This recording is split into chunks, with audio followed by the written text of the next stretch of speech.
Guys இன்றைக்கு இந்த புக்க பத்தின ஒரு வீடியோ இல்ல இந்த உலகத்தோட உண்மையான முகத்தை பத்தின ஒரு வீடியோ. அந்த உலகத்துக்குள்ள நான் காட்டணும் அப்படின்னு சொல்லி ஆசைப்பட்ட உலகத்துக்குள்ள நீதி, நேர்மை, நியாயம் இது எல்லாத்துக்கும் வாய்ப்பே இல்ல கைஸ். நிறைய ஆச்சரியமான விஷயங்கள் இருக்குது. இதெல்லாம் தாங்கிக் கொள்றதுக்கு நீங்க தயாரா அப்படிங்கிறது மட்டும்தான் என்னோட கொஸ்டின். ஸோ கைஸ், வெனிசுலாவோட ஒரு வீடியோ அப்லோட் பண்ணியிருந்தேன் அங்க நடந்த விஷயங்களை பத்தினது. ஸோ அதுல இந்த புக்கை பத்தி நான் ஒரு சின்ன மேற்கோள் காட்டியிருந்தேன். ஒருத்தர் ரிக்வஸ்ட் பண்ணிக்கிறாரு இந்த புக்கை பத்தி தனியா ஒரு வீடியோ போடுங்க அப்படின்னு சொல்லி. ஸோ கைஸ், ஸோ இந்த புக்கோட பேர் என்ன அப்படின்னு சொன்னா covert regime change, America's secret cold war, right? So இது எழுதினவங்களோட பேரு என்ன அப்படின்னு சொன்னா கைஸ், லின்சி ஏ ஒரோஷ் அப்படிங்கிறது தான் அவங்களோட பேரு. அவங்க வந்துட்டு ஒரு பொலிட்டிக்கல் சயின்டிஸ்ட். ஸோ இவங்க வந்துட்டு பாஸ்டன் காலேஜ்ல பொலிட்டிக்கல் சயின்ஸ் டிபார்ட்மெண்ட்ல அசோசியேட் ப்ரொஃபஸராக இருக்கிறாங்க. ஸோ கைஸ், நான் இன்னைக்கு வீடியோ வந்துட்டு ரெண்டு விஷயத்துல இருந்து தான் எடுத்து பண்ண போறேன். ஒன்று இந்த புக்கு, அடுத்தது வந்துட்டு பாத்தீங்கன்னு சொன்னா அவங்களோட இன்டர்வியூ, ரைட்? ஸோ இந்த புக்குக்கும் அவங்களோட இன்டர்வியூக்கும், அந்த இன்டர்வியூ வந்துட்டு இந்த புக்கை பத்தின தான். ஸோ சின்ன சின்ன வித்தியாசங்கள் இருக்கு, அது என்ன அப்படிங்கிறதையும், ஸோ இந்த புக்கையும் இந்த இன்டர்வியூவையும் தாண்டின ஒரு விஷயம் இருக்குது கைஸ். அவங்க ஒரு அமெரிக்கன், ரைட்? ஸோ அவங்களோட கண்ட்ரிக்கு ரொம்பவுமே லோயலாகத்தான் இந்த புக் எழுதிக்கிறாங்க. நிறைய சூழ்ச்சிகள் அம்பலப்படுத்தி இருக்கிறாங்க. 55 கண்ட்ரீஸ்ல 81 டைம்ஸ் கவர்ட் ரெஜிம் சேஞ்ச், ஆட்சி மாற்றம் நடந்ததை பத்தி இந்த புக்ல பேசிக்கிறாங்க. Latin America, Middle East, Europe, Africa, South East Asia, so இந்த எல்லா நாடுகளை பத்தியுமே டீட்டெயிலாக எக்ஸ்பிளைன் பண்ணியிருக்கிறாங்க. இந்த புக் முழுக்க ரத்தமும் சூழ்ச்சிகளும் எழுதப்பட்ட ஒரு உண்மையான வரலாறு. ஸோ இதை படிச்சீங்கன்னு சொன்னா உலகத்துல நடக்கக்கூடிய விஷயம், ஈரான்லயா இருந்தாலும் சரி, பலஸ்தீன்லயா இருந்தாலும் சரி, சிரியாலயாக இருந்தாலும் சரி, எல்லா பிரச்சனைகளையுமே சிம்பிளாக புரிஞ்சுக்கக்கூடிய ஒரு பக்குவம் வரும் அப்படின்னு சொல்லி எதிர்பார்க்கிறேன்.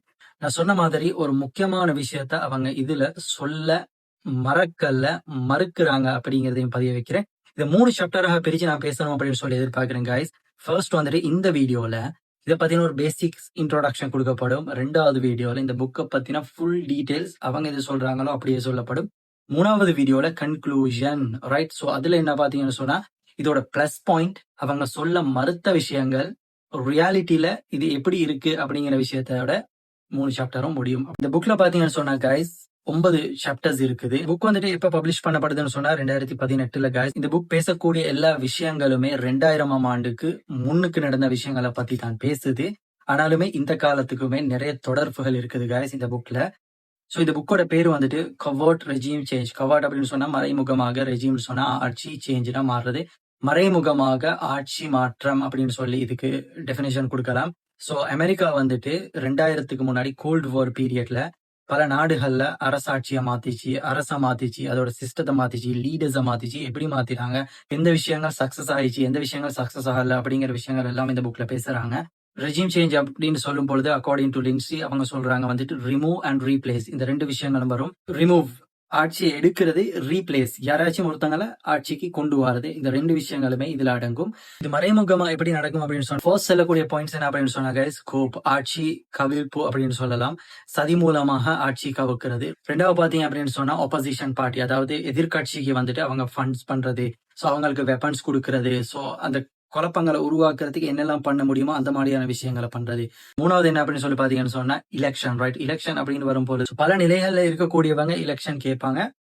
அமெரிக்காவுடைய ஃபாரின் பாலிசிக்கு யாரெல்லாம் ஒத்து வர மாட்டாங்களோ அவங்கள கெட்டவங்களாக இவங்க சித்திகரிப்பாங்க, அந்த மாதிரியான. ஸோ 4வது என்ன அப்படின்னு சொன்னா கைஸ், லீடர்ஸை வந்துட்டு கொலை செய்யறது. சோ ஒருவேளை ஆட்சிக்கு வரப்போறவங்களை தூக்குறது, இல்ல அப்படின்னு சொன்னா ஆட்சியில இருக்கக்கூடியவங்களை மொத்தமா காலி பண்றது, இந்த மாதிரியான விஷயங்கள் இதுக்குள்ள வரும். 5வது பாயிண்ட்ஸ் என்ன அப்படின்னு சொல்லி பாத்தீங்கன்னு சொன்னா கைஸ், குழப்பம், ரைட்? ரொம்ப ஈஸியான பார்ட். பொதுமக்கள் வந்துட்டு அந்த அளவுக்கு அரசியல் புரிதல் இருக்காது எல்லாருக்கும். மெச்சூரிட்டி லெவல் வந்துட்டு ஒரே மாதிரியாக இருக்காது. ஸோ ஒவ்வொருத்தங்க ஒவ்வொரு மாதிரி இருப்பாங்க. குழப்பங்கள் உண்டாக்குறது பொலிட்டீஷியன்ஸ்க்கு ரொம்பவுமே சிம்பிளான விஷயம். ஸோ அந்த மாதிரி விஷயங்களை பண்ணுவாங்க. இருக்கக்கூடிய கருத்தையும் அரசியலையும் ரொம்ப ஈஸியாக வந்துட்டு டிவைட் பண்ணலாம் அப்படிங்கிறது யதார்த்தமான ஒரு விஷயம், எல்லா இடங்கள்லயும் இருக்கக்கூடிய விஷயம். அவங்க சொல்லிட்டு சொல்றாங்க இது எல்லாமே ஒரு வார், ஒரு யுத்தம், ஒரு போர் நேரடியாக நடக்கிறத விட இந்த விஷயங்கள் எல்லாமே மிகவும் ஆபத்தானது. வாருடைய தாக்கம், விளைவுகள் வந்து எங்களால நேரடியா பார்க்க முடியும், உணர முடியும். ஆனா இந்த மாதிரியான விஷயங்கள் ஏற்பட்டு ஒரு ஆட்சி மாறுது அப்படின்னு சொன்னா அதுக்குள்ள வரக்கூடிய விளைவுகளுக்கு ரொம்ப காலம் எடுக்கும். அதனால வரக்கூடிய விளைவுகள் வந்துட்டு ரொம்ப ஆபத்தாகவும் இருக்கும். அது தாங்க முடியாத அளவுலயும் இருக்கும் அப்படிங்கிற மாதிரியான ஒரு கருத்து அவங்க முன்வைக்கிறாங்க. ஸோ இந்த மாதிரியான சூழ்ச்சிகள் செஞ்சு ஏன் ஆட்சி மாற்றங்களை கொண்டு வரணும் அப்படின்னு சொல்லி பார்த்தீங்கன்னு சொன்னா, போர் செய்ய வேண்டிய தேவை இருக்காது. ஸோ உயிரிழப்புகள் வந்துட்டு கம்மியாகும். யார் இதுல லாபம் அடையணும்னு சொல்லி எதிர்பார்க்கிறாங்களோ அவங்க சைடுக்கு. அதே மாதிரி பார்த்தீங்கன்னு சொன்னா, இந்த நிறைய செலவு பண்ண வேண்டி இருக்கும். ஃபார் எக்ஸாம்பிள், ஈராக்குடைய வாருக்கு America 3 trillion American dollars invest பண்ணிருக்கு அப்படின்னு சொல்லி ஒரு ஆர்டிகல் சொல்லுது guys. இது புக்ல இல்லாத கதை. ஸோ அந்த மாதிரி நிறைய இன்வெஸ்ட் பண்ண வேண்டி இருக்கும். ஸோ அமெரிக்கா வந்துட்டு அதனால பெரிய பொருளாதார சரிவுகளை சந்திக்க வேண்டி இருக்கும். ஸோ அப்படி வார் அப்படின்னு சொல்லி நேரடியாக இறங்குறத விட இந்த மாதிரியா மறைமுகமாக செய்யறது அவங்களுக்கு ரொம்பவுமே ப்ராஃபிட்டபிளான ஒரு பிசினஸ். அடுத்து பாத்தீங்கன்னு சொன்னா, விமர்சனங்கள்ல இருந்து தவிர்த்து கொள்ளலாம். கெட்ட பேர் வர்றது, ஸோ இவங்க இப்படி பண்ணிட்டாங்க அப்படிங்கிறத மீடியாஸோட நரேஷனை வந்துட்டு சேஞ்ச் பண்ணலாம். அப்படியான விஷயங்கள்ல இருந்து இவங்களை தவிர்த்து கொள்ளலாம். கோட் சூட் போட்டு நல்லவங்களாவே நடிச்சுக்கிட்டு இருக்கலாம் மறைமுகமான வேலைகள் செஞ்சா. எப்பயுமே வார் அப்படி இப்படின்னு போயிட்டாங்கன்னு சொன்னா பேர் கெட்டு. ஸோ அமெரிக்காவை பாத்தீங்கன்னு சொன்னா டெமோக்ராட்டிக் கண்ட்ரி, ரைட்? பிரிட்டிஷுமே டெமோக்ராட்டிக் கண்ட்ரி. ஸோ அவங்களுமே எலெக்ஷன் கேட்டு தான் அரசியலுக்கு வர வேண்டி இருக்குது. ஸோ அந்த விஷயங்கள்ல நிறைய பாதிப்பு வரும் அப்படிங்கிற காரணத்துக்காக வேண்டி இந்த மாதிரியான வழிகளை தேர்ந்தெடுக்கிறாங்க. ஒவ்வொரு நாட்டுடைய அரசாங்கங்களை மாத்துறதுக்கும் தலைவர்களை மாத்துறதுக்கும் குழப்பங்கள் உருவாக்குறதுக்கும். ஸோ கைஸ், ஒரு நாடு ஏன் மத்த நாட்டோட அரசாங்கத்தை மாத்தணும் அப்படின்னு சொல்லி எப்ப முடிவு எடுக்குது, எதுக்கு எடுக்குது, எதனால எடுக்குது, ரைட்? இருக்கக்கூடிய முயற்சிகள் எல்லாமே அரசாங்கத்தை மாத்தணும் அப்படிங்கிற விஷயம் எல்லாமே சக்சஸாவே தான் முடியுதா? இவங்க எப்பயுமே சக்சஸ் ஆகிக்கிட்டே தான் இருக்காங்களா? மத்த மக்கள் எல்லாம் உலகத்துல ஃபெயில் ஆகிட்டு தான் இருக்காங்களா? மத்த நாடுகள் எல்லாமே ஃபெயில் ஆகிட்டு தான் இருக்குதா? அப்படிங்கிற விஷயத்த நெக்ஸ்ட் சாப்டர்ல பார்ப்போம். ஸோ கைஸ், இதோட சாப்டர் 2 வீடியோ நான் இந்த வீடியோவை நான் ஆரம்பிக்கவே இல்லை. இதோட பேசிக்கான ஒரு இன்ட்ரோடக்ஷன் தான் கொடுத்திருக்கிறேன். ஸோ கைஸ், உங்களுடைய அன்பும் சப்போர்ட்டும் கிடைக்கும் அப்படின்னு சொன்னா கைஸ், கண்டிப்பாக இதை டீட்டெயிலாக சுவாரஸ்யமான பல உண்மைகளோட சேர்த்து இதோட பார்ட் 2 வீடியோ கொண்டு வரலாம். ஆக குறைஞ்சது ஒரு 10 பேராச்சும் நெக்ஸ்ட் பார்ட் வேணும் அப்படின்னு சொன்னாங்கன்னு சொன்னா நான் பார்ட் 2 ரெக்கார்ட் பண்ணி கிளியராகி ஃபுல் வீடியோவை போடுறேன். என்னுடைய சேனலோட பேர் கைஸ் கொமன் பாய் எஸ்எல் யூடியூப் சேனல். அந்த சேனலையும் சப்ஸ்கிரைப் பண்ணிக்கோங்க. லாங் வீடியோ வந்துட்டு டிக்டாக்ல அப்லோட் பண்ணா அல்கோரிதம் வந்துட்டு சப்போர்ட் பண்ணாது. ஸோ யாரும் பார்க்க மாட்டாங்க. உங்களெல்லாம் இம்ப்ரெஸ் பண்ற அளவுக்கு எல்லாம் பேசவும் வராது. அந்த பிரச்சனை வேற இருக்கு. ரொம்ப ட்ரை பண்ணி தான் இந்த வீடியோவை பண்றேன். சப்போர்ட் பண்ணுவீங்க அப்படின்னு சொல்லி நினைக்கிறேன் கைஸ். இந்த வீடியோவில் ஏதாச்சும் உங்களுக்கு விளங்கிச்சா, இல்லை இதை கொஞ்சம் டீட்டெயிலாக போகணுமா அப்படிங்கிற விஷயத்தையும் கமெண்ட் பண்ணுங்க. அடுத்த சாப்டர்ல சந்திப்போம்.